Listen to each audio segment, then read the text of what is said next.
ನಮಸ್ಕಾರ ವೀಕ್ಷಕರೇ, ನೀವು ನೋಡ್ತಾರ PTV ನ್ಯೂಸ್ ಕನ್ನಡ. ನಾನು ಚಂದನ್ ಶಿಕಾರಿಪುರ. ಚಿಕ್ಕಬಳ್ಳಾಪುರದಲ್ಲಿ ಬೆಳ್ಳಂಬೆಳಗ್ಗೆ ನಡೆದ ಭೀಕರ ಕೊಲೆ ಪ್ರಕರಣ ಸ್ಥಳೀಯರಲ್ಲಿ ಆತಂಕ ಮೂಡಿಸಿದೆ. ನಗರದ ರೈಲು ನಿಲ್ದಾಣದ ಸಮೀಪದ ಪೇಂಟರ್ ಆಗಿ ಕೆಲಸ ಮಾಡುತ್ತಿದ್ದ ವ್ಯಕ್ತಿಯೊಬ್ಬ ಶವವಾಗಿ ಪತ್ತೆಯಾಗಿದ್ದಾನೆ. ಕುಡಿದ ಅಮಲಿನಲ್ಲಿ ಕೊಲೆ ನಡೆದಿರುವ ಶಂಕೆ ವ್ಯಕ್ತವಾಗಿದೆ. ಕೊಲೆಯ ನಿಖರ ಕಾರಣ ಇನ್ನೂ ತಿಳಿದು ಬಂದಿಲ್ಲ.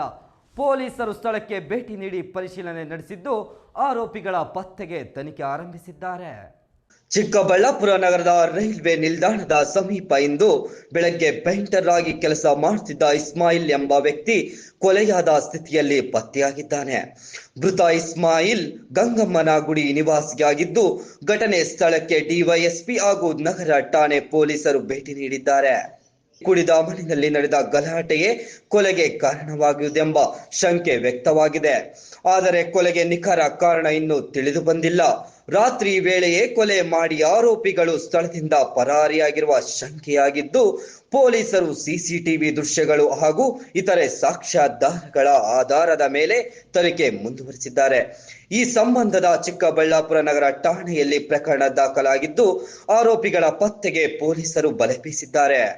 PTV news Kannada, Mohan, Chikkaballapur.